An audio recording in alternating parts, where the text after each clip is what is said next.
Welcome to the 11th session of ionic equilibria, and this is the last session.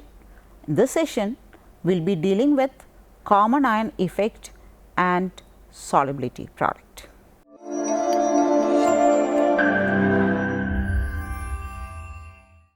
As the name specifies, there is a common ion effect, which means that there will be two electrolytes which will have an ion in common, and therefore, there should be some consequences because of that, and that will be called as common ion effect.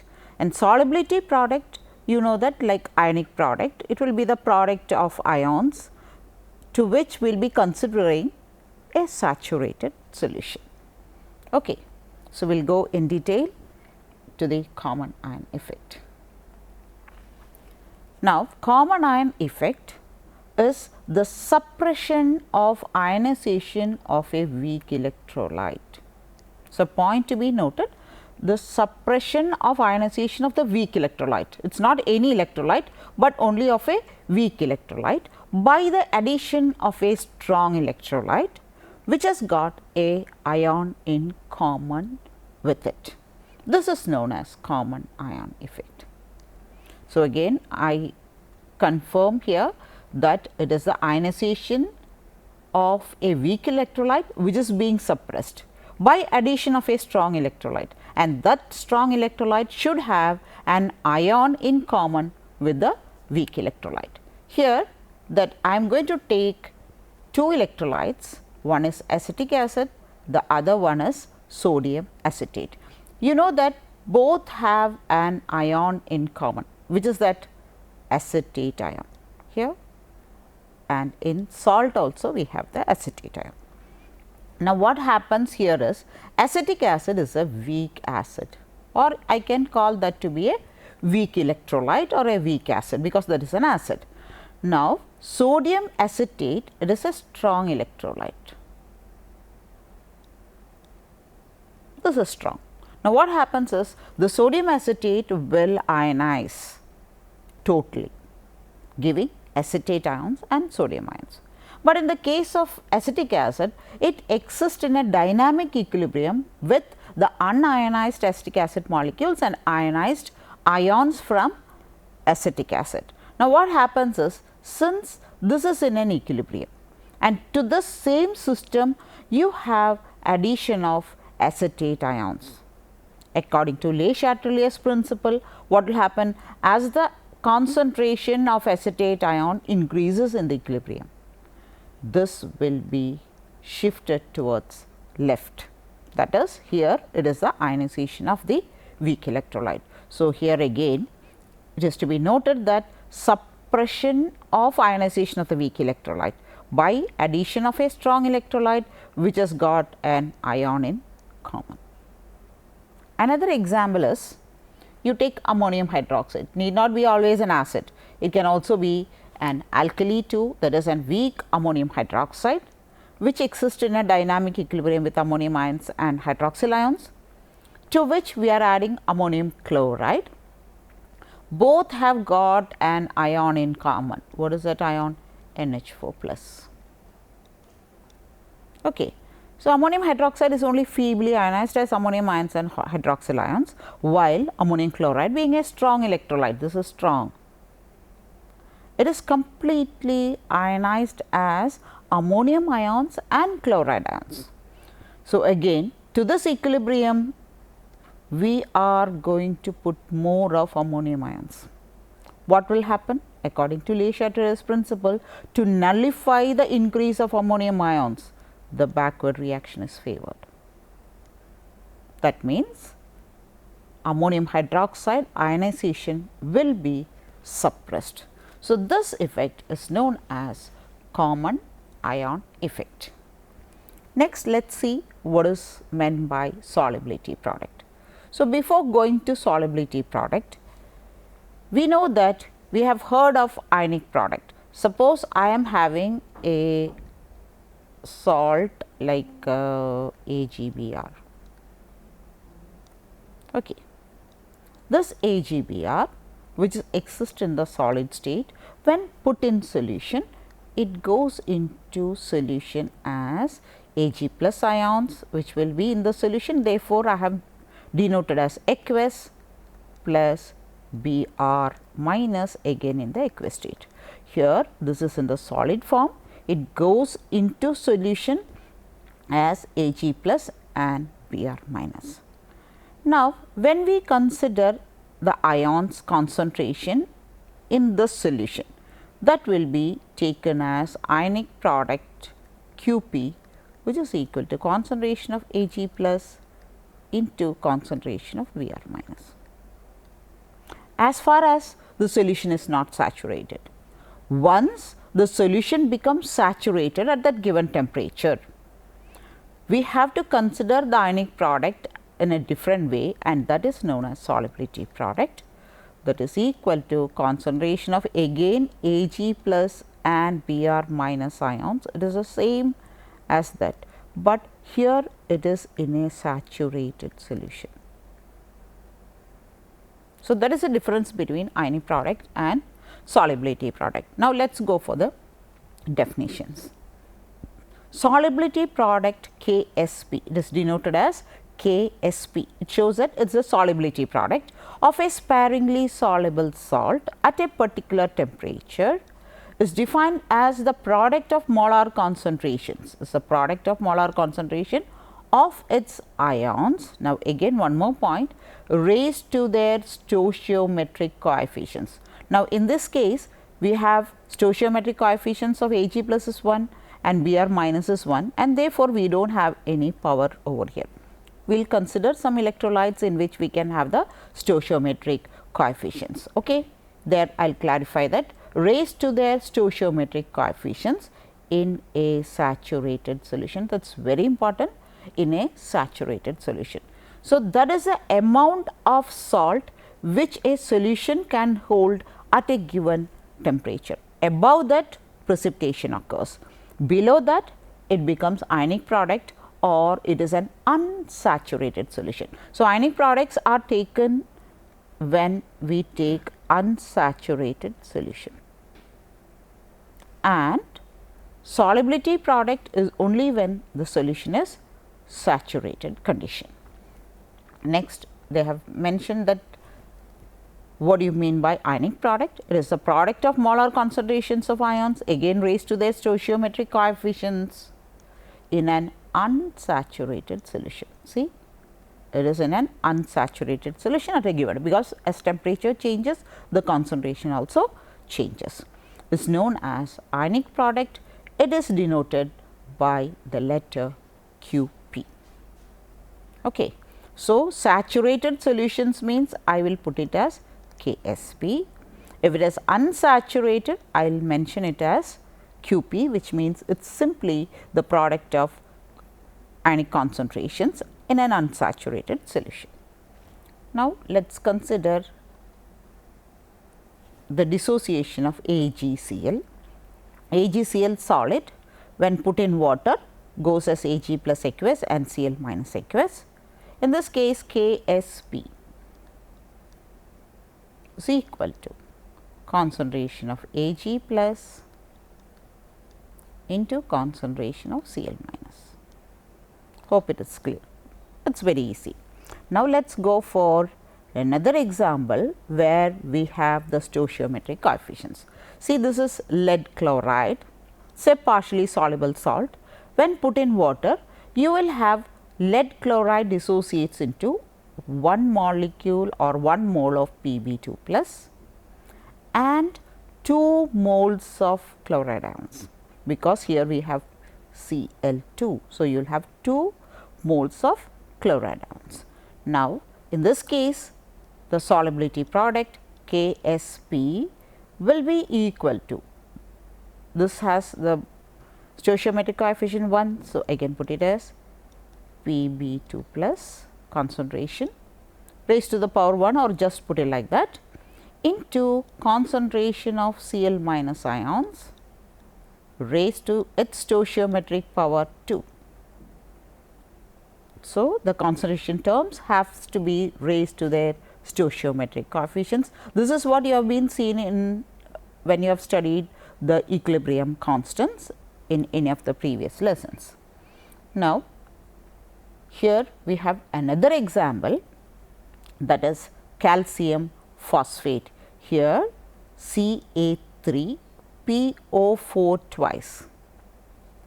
When put in water, we will have 3 calcium 2 plus ions. So, it has got a stoichiometric coefficient, and phosphate ions, you will have 2 phosphate ions, and the valency of phosphate is written near calcium and valency of calcium is written near phosphate. So, this becomes Ca2 plus and 2 phosphate ions. Now, in this case, when I put the expression for Ksp, that will be equal to concentration of Ca2 plus. It has got a stoichiometric coefficient 3, therefore, it has to be raised to 3 into concentration of phosphate ions raised to the stoichiometric coefficient 2, and that gives the solubility product of calcium phosphate. Hope it is clear by now. Now, let us go for the applications. Determination of solubility of a sparingly soluble salt. We know that we are taking a general expression BMAN solid. When dissolved in water, which is only sparingly soluble, you will have m moles of B with a valency n plus in the aqueous state, plus n moles of A having a valency m minus. And if S is taken as the solubility,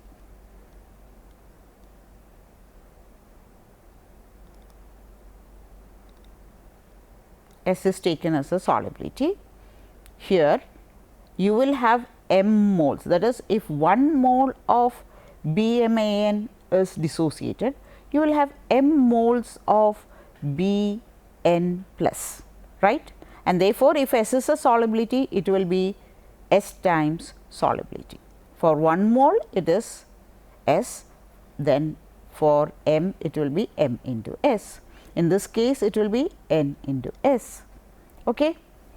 Now, let us write the Ksp, that is a solubility product equation, will be Bn plus is the ion raised to its coefficient m into Am minus raised to the power n. Okay. Now, I am going to substitute that in terms of moles per liter. This is the moles per liter, m into S whole raised to m, and here it will be n into S whole raised to n. Okay. On expanding, it becomes m raised to m, n raised to n, S raised to m into S raised to n. In short, I can put it as Ksp is equal to m raised to m into n raised to n, and these both are S. So, I can put it as S raised to m plus n. Okay. Now, the solubility S raised to m plus n is equal to Ksp divided by m raised to m into n raised to n, and S, the solubility, will be equal to, take the root of m plus n times Ksp divided by m raised to m into n raised to n. So, that is how we will find out the solubility of a sparingly soluble salt by determining the solubility product. Now, next application is we are going to predict the precipitation of a reaction. Now, just recall that is QP is the ionic product in an unsaturated solution. KSP is the ionic product in a saturated solution.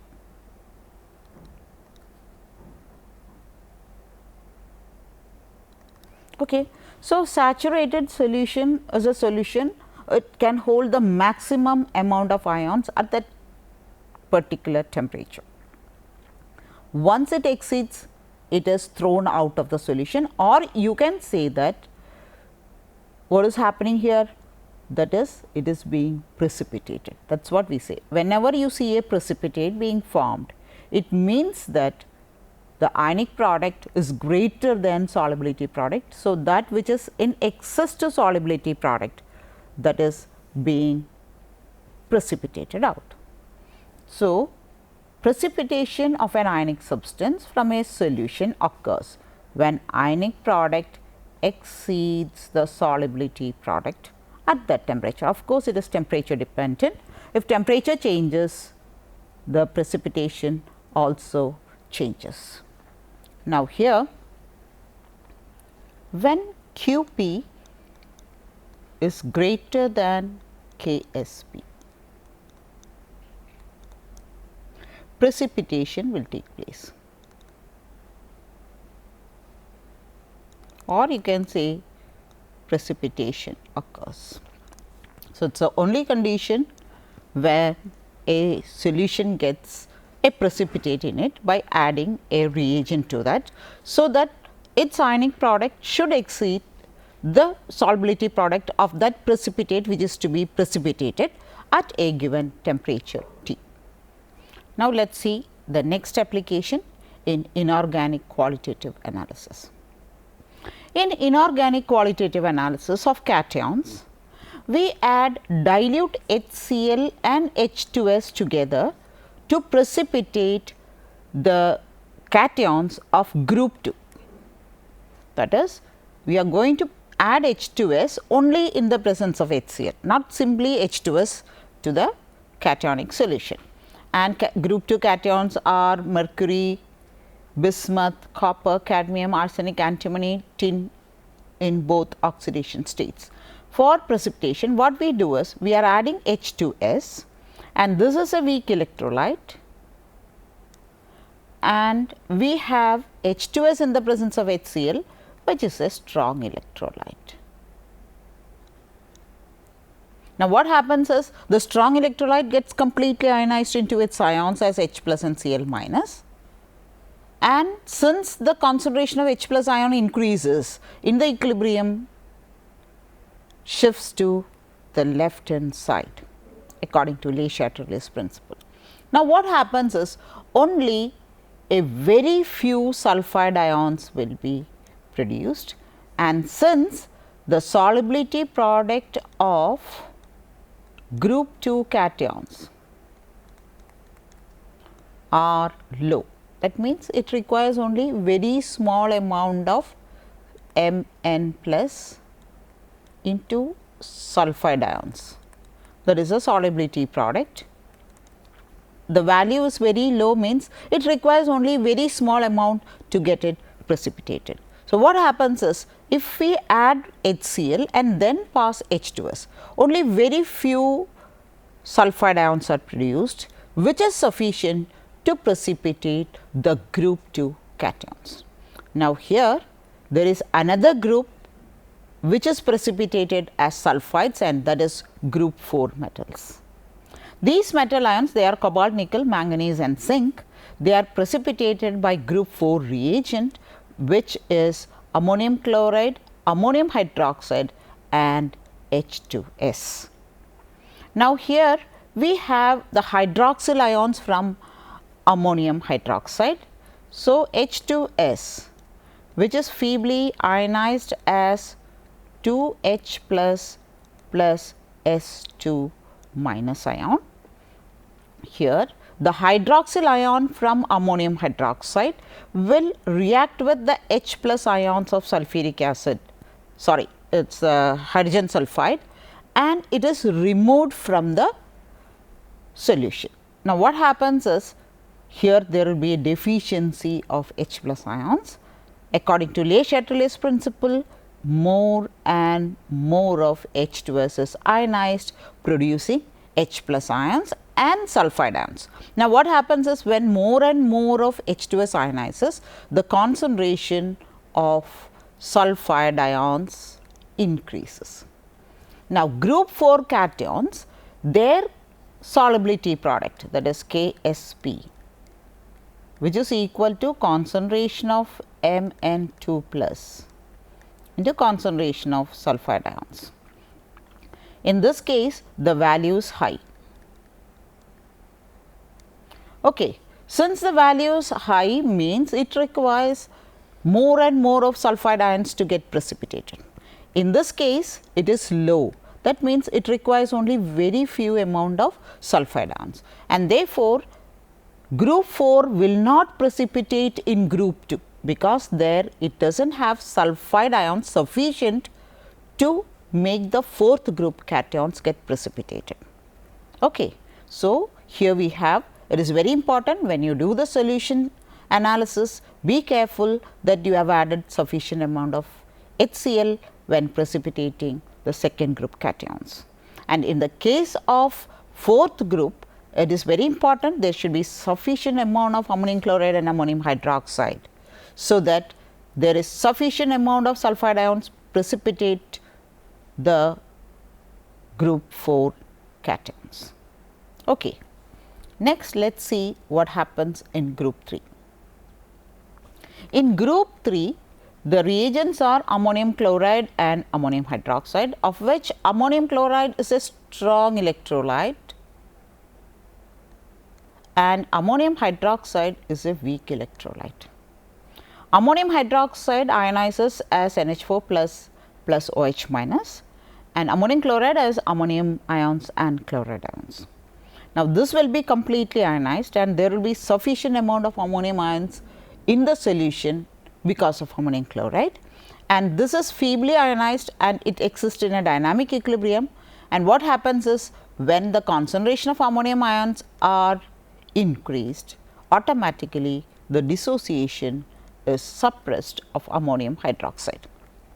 Again, I can call it as common ion effect. Okay. So, only a few hydroxyl ions are now available, and this is sufficient for the 3rd group metal hydroxides. It is usually the valency 3 or 2, either 3, mostly 3, and in some cases it is 2.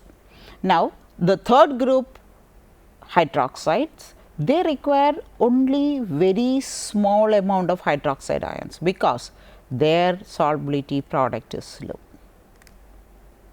So, if you do not add sufficient amount of ammonium chloride, there will be excess of OH minus ions, which results in the precipitation of 4th group cations as their hydroxide, 5th group cations as their hydroxide, and so on.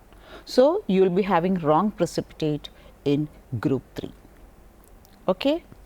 Next is the example of group 5 metals. They are barium, strontium and calcium. They are precipitated as carbonates. Now, here we will be adding the precipitating agent ammonium carbonate in the presence of ammonium chloride and ammonium hydroxide.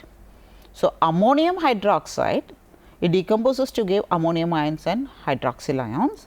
Ammonium chloride dissociates to give completely ammonium ions and chloride ions, and then we have ammonium carbonate, again that has got ammonium ions and carbonate ions. This is also weak. This is also weak, and the strong electrolyte is ammonium chloride, which is completely ionized.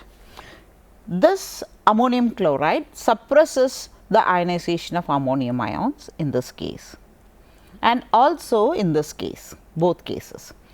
Now, what happens is, here the precipitating agent is ammonium carbonate, and we want the 5th group ions or metal ions to be precipitated as carbonate. So, we are bothered about the ionization of ammonium carbonate. Due to the presence of ammonium ions, here the precipitation can occur with only few carbonate ions, because this ionization of ammonium carbonate will be suppressed, and this is due to common ion effect. The fifth group carbonates, their solubility product is low. Okay. So, they require only very few carbonate ions to get precipitated, while the sixth group, their solubility product is high. So, in order to prevent the precipitation of sixth group cations, what we do is we add sufficient amount of ammonium chloride, so that only very few ammonium carbonate is ionized, which is sufficient to precipitate only the fifth group cations. So, that is how we have the application of common ion effect as well as the solubility product in inorganic qualitative analysis. Let us see some of the problems. The solubility product of magnesium hydroxide at 298 Kelvin is 1.4 into 10 to the power minus 11 mole cube decimeter raised to minus 9. Calculate the solubility of magnesium hydroxide. You are asked to solve the solubility of magnesium hydroxide, which is only a partially soluble salt. Now, let us see what are the ions derived from magnesium hydroxide. Like magnesium hydroxide, which is in the solid state, when put in aqueous solution, it may ionize feebly as Mg2 plus and 2OH minus ions. Now, if the solubility, if we assume, they have not given the solubility, so we are going to assume the solubility to be S moles per decimeter cube. Let it be like that. If it is so, now from the equation you can see that from 1 mole of magnesium hydroxide, you will get 1 mole of magnesium and 2 moles of OH minus ions. Okay. That is, how much magnesium hydroxide gets dissolved, you will get so many moles of magnesium ions, while you will have hydroxyl ions twice the amount of magnesium hydroxide which has been soluble. Now, we are going to assume that to be S, and therefore, number of moles of magnesium ions in solution will be S moles per decimeter cube, while that of OH it will be 2S. Now, they have given solubility product. So, let us write an expression for solubility product, from which we will be calculating the solubility. Ksp will be equal to product of ionic concentration of magnesium ions into product of ionic concentration of OH minus ions. Since we are having 2 moles, we have to raise it to the power 2. Okay. Now, we have assumed that to be S moles per decimeter cube, and this is 2S moles per decimeter cube. I am going to substitute that is S into 2S whole square, that is equal to 2 into 2 will be 4, S into S square will be S3 cube. Next, we are supposed to find out the solubility. So, we have to find out what is S. Now, S cube will be equal to, I am retaining S cube and taking 4 to the other side, that will be Ksp divided by 4, and S will be equal to cube root of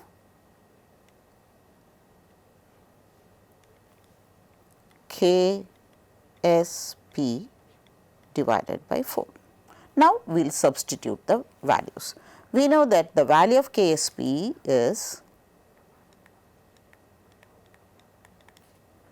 1.4 into 10 to the power minus 11 mole cube per decimeter raised to 9.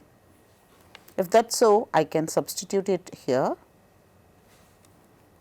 that is equal to cube root of 1.4 into 10 to the power minus 11 mole cube decimeter raised to minus 9 whole divided by 4. Okay. The unit will be the cube root of all these. So, mole raised to 3 cube root will be, the answer will be in terms of mole minus 1 by 9 will become decimeter raised to decimeter, right. It will be minus 3.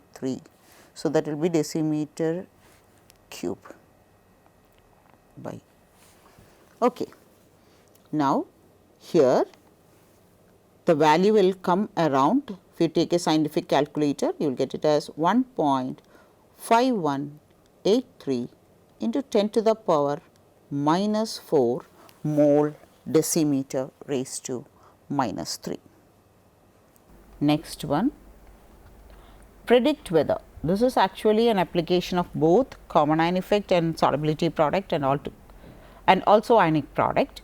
Here we have to see whether calcium sulphate will precipitate out or not by mixing 1 liter of 0.01 molar calcium chloride, volume is 1 liter, with a solution of 1 liter of 0.001 molar sulfuric acid. Ksp of calcium sulphate is given and we will just compare what is the value and then we will say whether it will precipitate or not. Now, first we have to see how calcium sulphate gets ionized, that is in the solid form. Okay. It gets converted into calcium 2 plus in aqueous state plus sulphate ions in aqueous state. So, whatever is the concentration of sulphate ions, so much will be the calcium ions and sulphate ions. Okay. So, to get the ionic product Qp, because we do not know whether it will precipitate or not, if it precipitates, that will be a saturated solution or more than saturation. Qp will be equal to concentration of Ca2 plus into concentration of SO42 minus. Now, we have to find out the calcium 2 plus ions concentration, that is calcium chloride is taken and from calcium you are going to get only 1 mole of calcium ions and therefore, if it is 0.01 mole you will be having 0.01 mole of calcium ions. So, that will be 0.01 and that is out of 1 liter, but when I mix 2 solutions together, that is 1 point. So, volume of solution will be 1 plus 1, that is equal to 2 liters. How come? Because I am mixing 1 liter of calcium chloride with 1 liter of sulfuric acid. So, the total volume of the solution will be 2 liters and this moles of calcium will be present in 2 liters. Similarly, the sulphate ions, again from sulfuric acid you will be getting only 1 sulphate ion and therefore, the concentration will be 0.001 itself, but this concentration is existing in 2 liters. So far, we got the concentration of both the ions.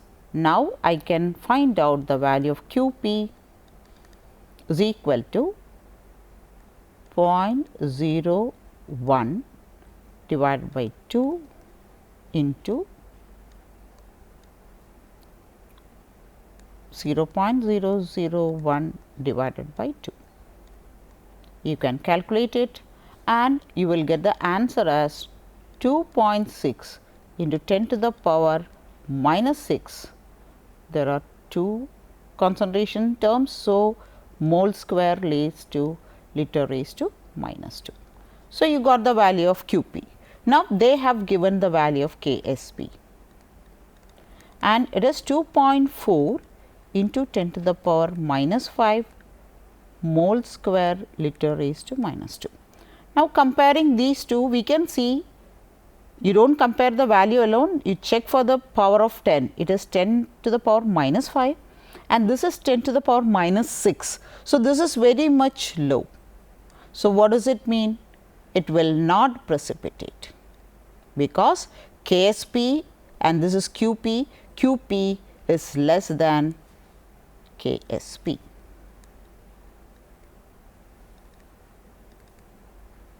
Reason is Qp is less than Ksp.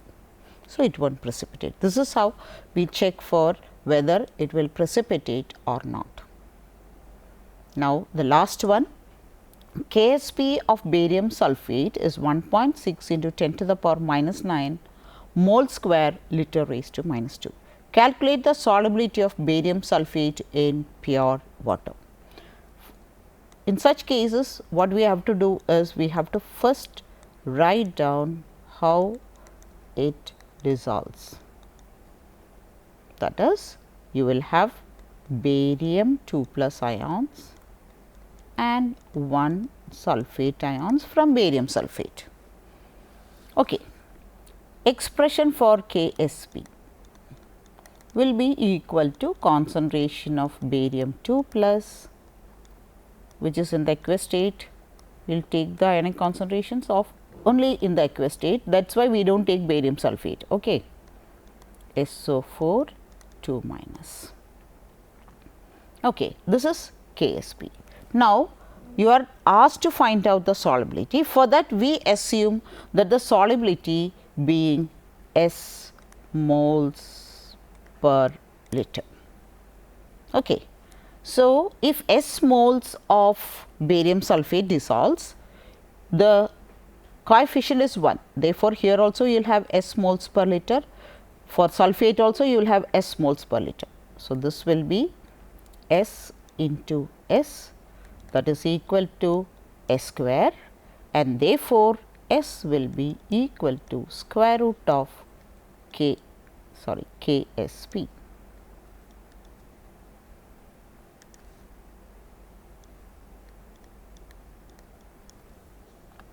The value of Ksp is given as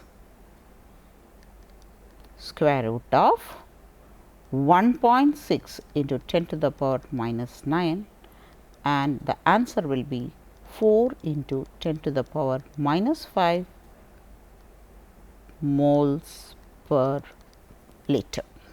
So, when you are asked to find out the solubility, you write the Ksp, assume that S is the solubility and find out how solubility is related to the Ksp or solubility product. Okay. So, with that we will conclude. In the session, we have been dealing with common ion effect, that is a suppression of ionization of a weak electrolyte by the presence of a strong electrolyte which has got an ion in common with a weak electrolyte. Then next is solubility product. Solubility product is the product of ionic concentrations in a saturated solution, and that is the highest value, and above that it causes a precipitation. And we found the application of solubility product in determining the solubility in inorganic qualitative analysis and all those things, and also to determine the solubility product too. Thank you.